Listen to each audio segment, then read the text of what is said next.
सबसे पहला आता है, हमने अभी तक जो समझा, क्या समझा कि सिस्टम को हमने इनपुट दिया, उसने प्रोसेसिंग की और आउटपुट दे दिया। ठीक है, सिस्टम को हमने इनपुट दिया तो उसने प्रोसेसिंग के लिए भेज दिया। ठीक है, और प्रोसेसिंग में क्या हुआ, आउटपुट हमें भेज दिया। ठीक है, इनपुट में हमारे कौन कौन से डिवाइस दो हमने पढ़े थे, कीबोर्ड और माउस। प्रोसेसिंग में हमने पूरा सीपीयू भी कवर किया था, और आउटपुट में हमने दो चीजें पढ़ी थी, मॉनिटर और प्रिंटर। ठीक है, प्रिंटर के बारे में नहीं पढ़ा था, बस इसमें मैंने ऐड कर दिया इस बार। ठीक है, तो सबसे पहले समझते हैं कि इनपुट के बाद जो प्रोसेसिंग हुई, प्रोसेसिंग में और कौन कौन से स्टेप, हमें इनपुट में समझ में आया कि इनपुट करते हैं सिस्टम को, हम बताते हैं किसके थ्रू बताते हैं, कीबोर्ड और माउस के थ्रू। कीबोर्ड होता क्या है, कैसे काम करता है, वो चीजें हम आगे डिस्कस करेंगे।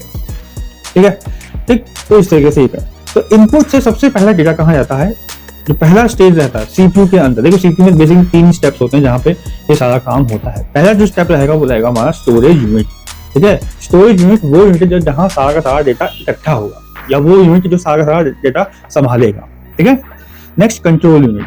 कंट्रोल यूनिट वो यूनिट है जो डेटा को कंट्रोल करेगा, कि जो स्टोरेज यूनिट से आने वाला डेटा है उसको कंट्रोल करेगा, कैसे क्या करना है उसके साथ, क्या नहीं करना, वो सारी चीजों को वो मैनेज करेगा।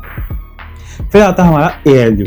ALU का फुल फॉर्म है अर्थमेटिक लॉजिक यूनिट। ठीक है, जो कि डिजिटली कैलकुलेशन जो हम परफॉर्म करते हैं, जिस डिजिटली लॉजिकल ऑपरेशन जो हम परफॉर्म करते हैं, वो सारा का सारा हमारा ALU के हेल्प से होता है। ठीक है, ठीक, तो ये सारी चीजें सीपीयू के अंडर में आती हैं।